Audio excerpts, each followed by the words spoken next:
tur bi rek nga maa ngi tudd El Hadj Mouhamed El Habib Kane nga xamee ma ñëpp ci Habib bu Serigne Babacar Sy. président du Goulet fukki at ak benn sa diggante ak jigéenu Thiès surtout waajur yi événement bu jege si ak ñoom mais tey li si bees si beneen casquette boo xam ne dafa gën a yaatal say intervention Thiès suñu moomeel. nga koy ngénte tey tombeek école di waaju ubbi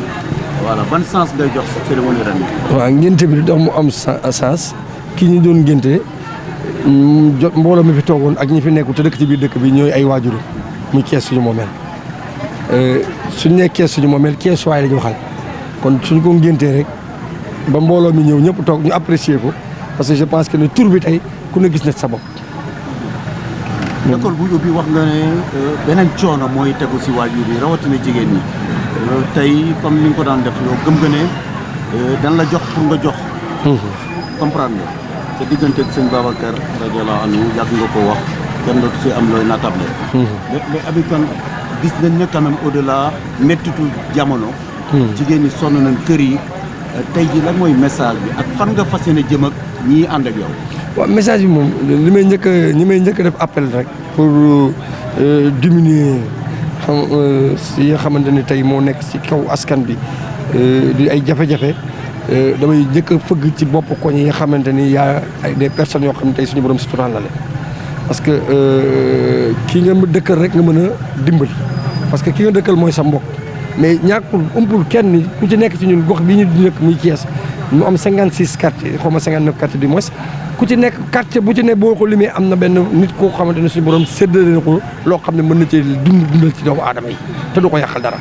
mais bu fekkee ne tey la ñoo bàyyi loolu yëpp mu renverser sur ma personne man nag renverser sur ma personne naturellement renverser sur ma personne parce que nit ñi dañoo yaakaar ne maa war a faj seen soxla mais dafa renverser wu sama kaw parce que wërsëgu jaamu yàlla yi laa yor moo leen koy jox te yàlla rek tax ndax loolu laa ñaanal ki nga xam ne ginnaaw yàlla day samay waajur nu ma mel moom muy Serigne Babacar Sy mu defal ma ko mooy ni nga ko waxee léegi du ma jóg di ci wax yaakaar naa ni du ma juumul man na juróom-ñetti at wala fukki at yoo xam ne yaa ngi may tàllal micro ma lay wax ne benn bailleur la am benn président muy Serigne Babacar Sy te boobu ba léegi muy yokk mënul wàññeeku kon bu ma ko jéemee soppi rek bu ma labee ca géej gi ma teg sama bopp. ñaax nga xale yi tey sax wax nga waxu baatin xam naa ne imam Dame Sakho bi nekkoon sa wet peut-être am na lum la inspiré wax ne kaye moom xale bu si jàng moom di nga barkeel. waaw loolu au-delà cër boobu. mais Habib Kane fan la jëm léegi nit ñi aussi ñu ngi lay déglu koo gunge mu am ndam mais yow nangoo samp dëggal sa bopp lu xam. non du ñàkk bañ a dëggal suñu bopp xam nga Babacar àdduna booy wut da ngay bàyyi le moment plus police moment bi nga xamante ni la bunt yi di ubbeeku parce que boo xoolee tey bi ma yoree radar di ci liggéey ak askanu Thiès ñëpp ñi fi nekk dans les différents partis politiques ñoom seen bopp ñi nga xam ne sax ñoo nekk ci yeneen parti ñoom ñoo imposé seen bopp ne ma Habib Kane ñun ñoo soxla bi pas dañoo bëgg nga wane sa bopp mais nag umpul kenn ni élection yi jëm bu fekkoon ne tey fekkoon nañu lancé kees suñu moomeel avant élection yi ñàkkuñu caution buñ ci def ñàkkuñu mbooloo mu ànd ak ñun ci liggéey boobu ndax am nañ ko ci biir dëkk bi am nañ ko waxuma si biir dëkk bi sax mais am nañ ko ci biir Sénégal ndax doomu Sénégal lañu doomu gox bi lañu te liggéey nañ fi loo xamante ni tey mën naa ne mën nañoo jëriñ wax ma sama benn xarit naan kaan bërki démb am naa benn village boo xam ne dëkk ma fa mais bu ma fa demoon dafa xëccoo tey du ma fa xëccoog nit mën naa faa génn à 100% ndax biñ ñëwee ci seen i jafe-jafe ci village bi am problème mu ndox ak courant ñàkkul ci journaliste bi nekk am nañu ma ci àndaloon muy benn village bi ñuy wax Guèye Sy waaye ba ma déggee Guèye Sy bi rek mu sant ba méngoog sant Serigne Babacar Sy rek damaa am fitu dem fa dugal fa ndox dugal fa courant jënd ambulance jox leen pour nga xamante ne dëkk bi lépp dina fa am loolu am naa ko. mais président Habib lu jot yomb mais quand même wax nga investiture yi moom weesu na ñiy déposé tey à minuit voilà ku déposé wul woon doo bokk si élection yi. mais peut-être beneen façon nga si fas yéene bokk parce que jox nga rendez-vous à Thiès fii rek une semaine. waaw mënul ñàkk xam nga tax ma jox rendez-vous Thiès waay parce que parmi les leaders yi nga xam ne tey ñooy xëccoo ñàkkul ni y a des bons choix te bu ñu toogee téye suñu loxo day mel ni ñun dañoo bokkul duñu ay citoyens benn bi ci des parce que am na mbooloo moo xamante tey ñu ngi sama ginnaaw yaakaar ma te yaakaar gi ñu ma yaakaar man am naa ci ñoo xamante ni ci ñuy nekk tey di joŋante am na koo ci xam ne xëy na bu ma suñu borom defee ma ànd ak moom incha allah bu neexee yàlla ci barke Sëñ Babacar Sy bu ñu àndee lënkoo dinaa xam li ma soxla ëllëg li ma soxla lu yomb kese la man soxlawu ma alalu kenn li ma soxla mooy ku jàppale askan bi rek te yàlla tax man ku jàppale askan bi ma jàppale la campagne bi képp koo xam ne jël naa décision jàppale la maa moom samay oto maa moon samay moyens de mbooloo mi ma àndal jàpp nañ mën nañoo ànd ak man jox nañ ma seen kàddu kon je pense que du difficile pour ma ànd ak moom jàppale ko dans le dans la commune de Thiès pour mu am une victoire éclatante le jour du soir. amoon na élection député am na solo mais yow surtout waa Thiès dañ la soxla si mairie Thiès yi déjà wax nga fee projet yoo xam ne xalaat la bu rafet mais Habib Kane nekkoo maire Thiès déjà marché Sam marché central problème bi wax nga lu ma juróom-benn école nekk fa. gis nga nawet bi kenn mënu fa jaar. nga xalaat ne école urbaine Garça Idrissa Diop 1903 ba léegi wala école baa nga waaj a daanu Jules Sagna amul ay Koli Diop Ousmane Ngom mën nga ñëw ci projet bi nga am pour marché Sam. projet bi daal buñ ko exécuté à mon insu ça me fera pas du mal parce que j'ai d'autres et tant projets yoo xam ne pour Thiès la pour cette jeunesse pour nos parents yoo xamante ne dañ leen war a dimbali tey marché Sam lee fa ne dama ne du ñiy jaay ñoo fa am problème mais ñun ñi fay jënd si ñoo am problème parce que kii jaay bu ko exposé produit amatul problème parce que am na fa mu toog exposé le produit mais problème bi mooy oto yi dañuy am problème pour jàll yow mi ñëw di jënd indi sa xaalis ci ñoom pour ñu jox la pour nga jënd ci ñoom seen produit da ngay am problème parce que doo am foo taxaw kon je pense que ni problème bi c'est un problème interne ma jàpp ni def nañu le tout pour jëlee leen ci marché bi possibilité bu ne indi nañ ko xeex nañoo ak ñoom defante nañoo ak ñoom lu ne ma ne le moment est venu pour que man li ma xam te mu mën ko ñeme koo def ci askan bi te ñeme ko rek te yàlla tax parce que am na loo xam ne c'est la foi qui le fait am na ñoo xam ne tey bu ñu daloon ci partenaires yi dinañu xalaat leneen lu li ma xalaat te ëmpuma ni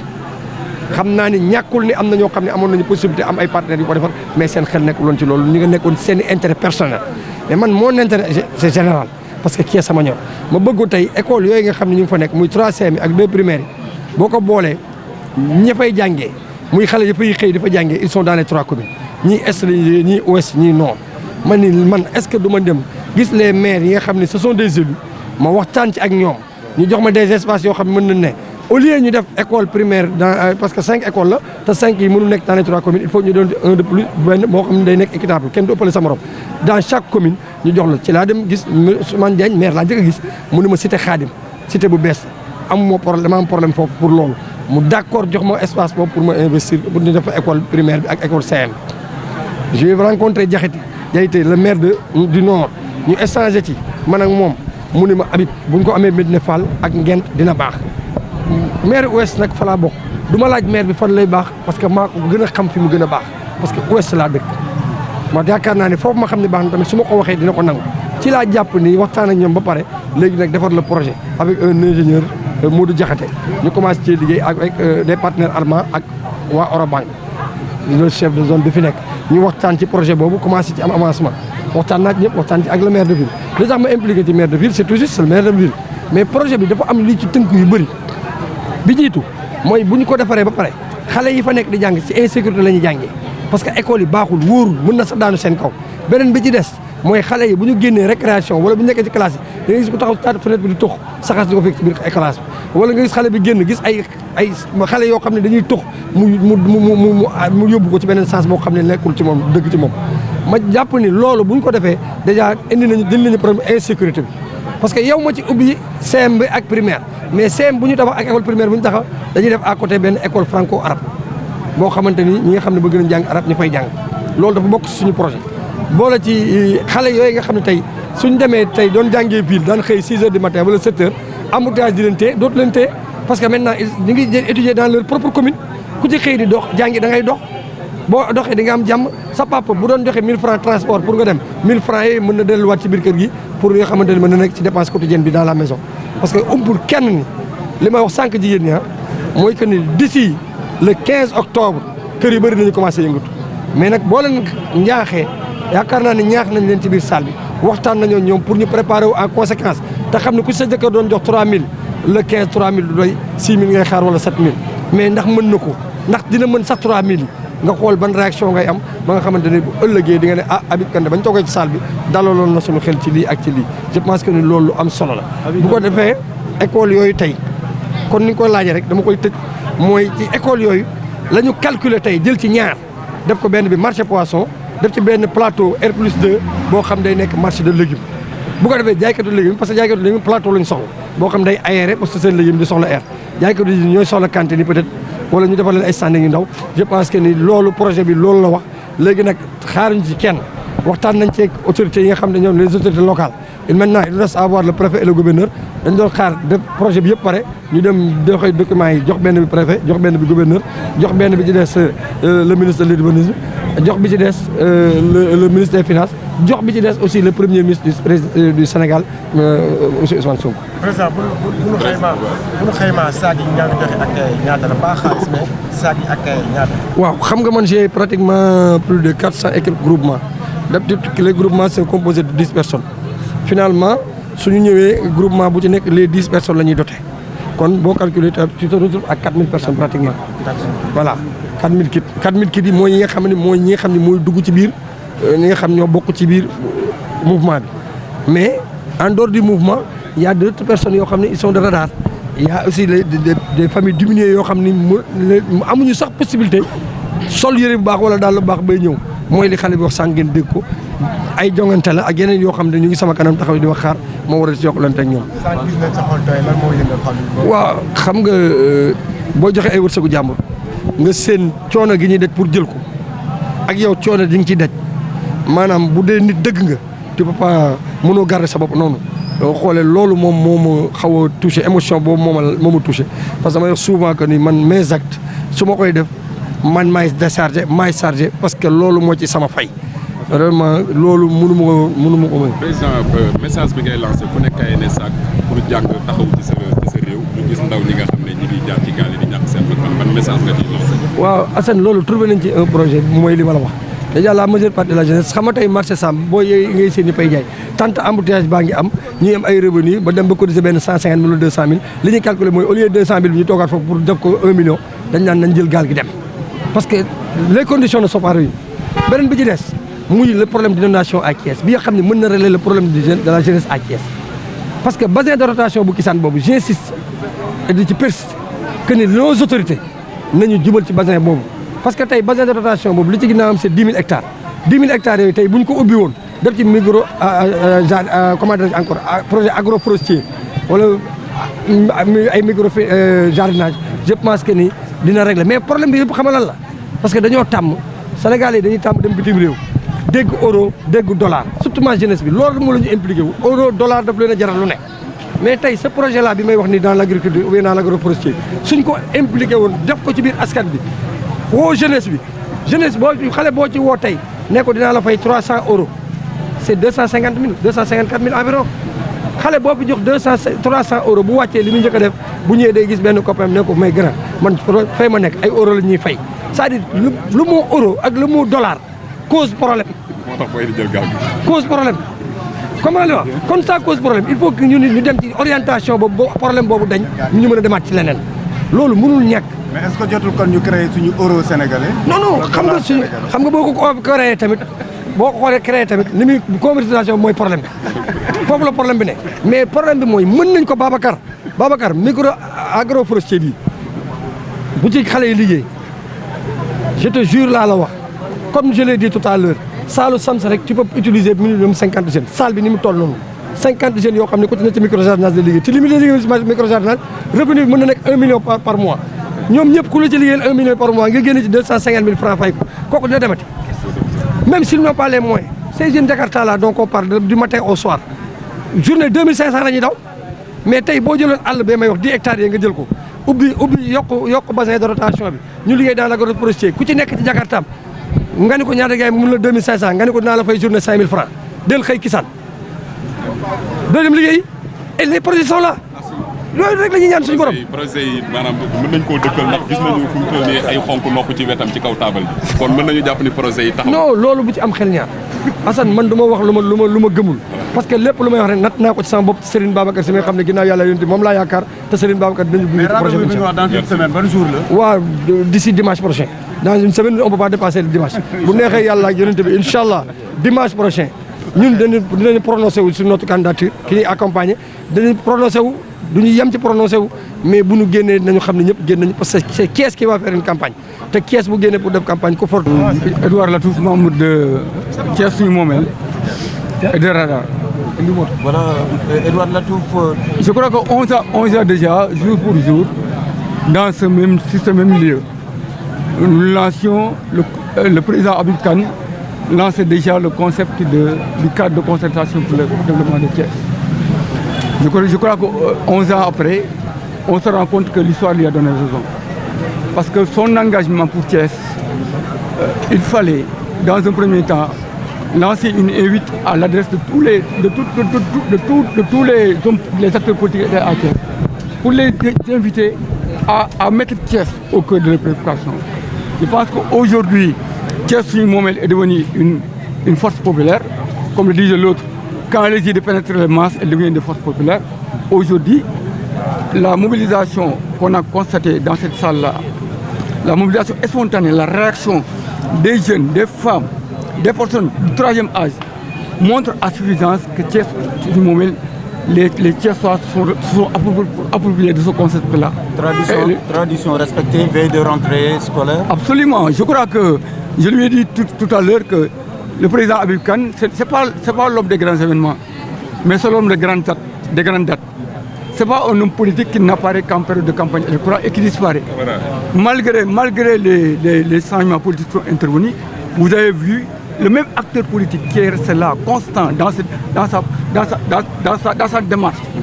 de trouver des solutions durables aux préoccupations des Thiessois. Donc c'est quelqu'un qui a été constant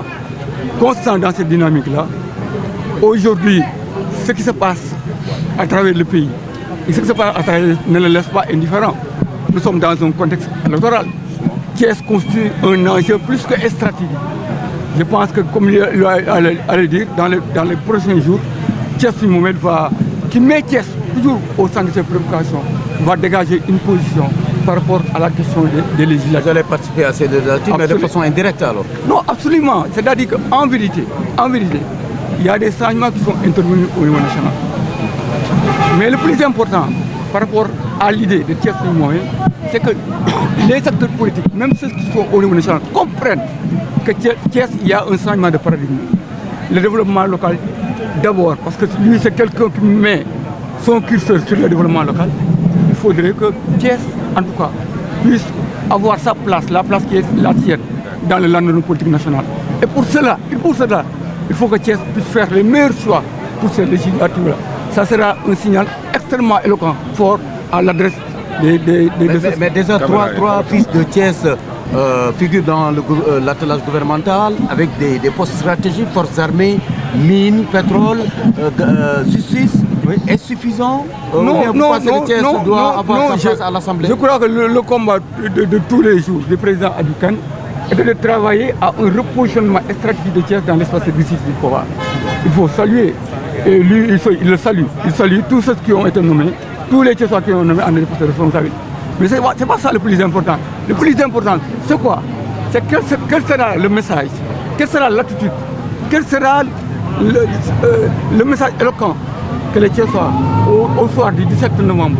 vont adresser, en tout cas, aux élus politiques, aux élus qui exercent le pouvoir. N'empêche, le président Habib Kane a toujours montré ses projets pour Thiès, des projets innovants déjà. Non, je crois que c'est ça un homme politique. Ouais. Un homme politique, ce n'est pas quelqu'un qui est dans le verbiage inutile.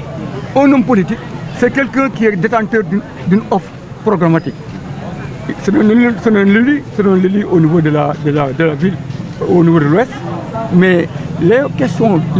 qu'il a eues à Aïssé tout à l'heure, ça c'est des questions qui préoccupent les Thiessois. L'état actuel du marché central, ça laisse à désirer. Aujourd'hui, les propositions pertinentes qu'il a eu à faire par rapport à ces marchés-là, que faire, en tout cas, qu'est-ce qu'il faut faire pour régler ce problème-là? Je crois que les propositions qu'il a soumises à l'appréciation, parce que lui, sa démarche, c'est la concertation. Il s'est concerté avec les maires de trois côtes. Cela montre que lui, il n'est pas dans une poursuite clanique, tendancieuse. Et ce qui l'intéresse, c'est que Thiès puisse changer. En tout cas, que le curseur soit mis sur le développement local, que les lignes puissent bouger considérablement à Thiès et que les problèmes auxquels les Thiessois sont confrontés puissent trouver des L'école ne doit pas cohabiter avec un marché. C'est ça la vérité. Un établissement scolaire. L'acte fort qu'il a eu à poser aujourd'hui, mais le meilleur des investissements, c'est l'éducation. C'est l'éducation. À ce moment-là, certains hommes politiques sont en train de voir dans quelle position ils seront sur les listes, de confectionner les listes. Lui, il est là parce qu'il pense aux prochaines générations. Il est en train de miser sur l'éducation, de s'investir sur l'éducation. L'acte qu'il a eu à poser aujourd'hui,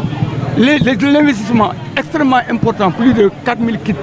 pour un montant de 8 à 9 millions, il pouvait mettre ça dans sa poche et regarder l'État faire. Mais c'est quelqu'un qui comprend qu'aujourd'hui, l'État ne peut pas tout faire et qu'il appartient en tout cas à ceux qui disent qu'ils sont réellement impolitiques. Parce que lui, son problème par rapport aux autres, dans le contexte où nous sommes, certains ont un problème de positionnement à Thiès. Lui, c'est parce que quelqu'un il a toujours été constant. J'ai toujours dit que l'élection, c'est un dimanche, qu'une campagne électorale, c'est une période. Après, il y a les problèmes qui sont là, qui doivent être réglés. Un mot sur l'immigration irrégulière. Habib Kane a des solutions à ce niveau également? Absolument. Et c'est pour moi nous l'occasion de vraiment présenter nos condoléances à tous les Mourois. Parce que ça, c'est une question qui doit... C'est une question à laquelle les hommes politiques doivent accepter un consensus. C'est-à-dire que toute politisation de ce problème-là n'est pas la meilleure. On ne doit pas politiser. Il faut même proposer des états généraux sur l'immigration parce que c'est un problème qui est extrêmement sensible. On ne doit pas l'imputer à ce régime-là. C'est un phénomène qui dépasse nos frontières. Je pense que les propositions que Habib Kane, aujourd'hui, qui est maintenant dans une posture, non pas locale, mais nationale, c'est des propositions, en tout cas, que l'État doit prendre en charge. L'État doit, en tout cas, sauter sur cette occasion-là pour voir les propositions qu'il a soumises à leur appréciation, comme comment faire pour trouver des solutions. Dans une semaine, Thiès Suñu Moomel fera le bon choix. Absolument. Le président, je crois que c'est la voie la plus autorisée, vient de le dire. Après une analyse, en tout cas, quelle que soit la décision qui sera prise, ça c'est que c'est une décision qui va tenir compte des intérêts des Thiessois. Merci beaucoup. Merci beaucoup. Merci.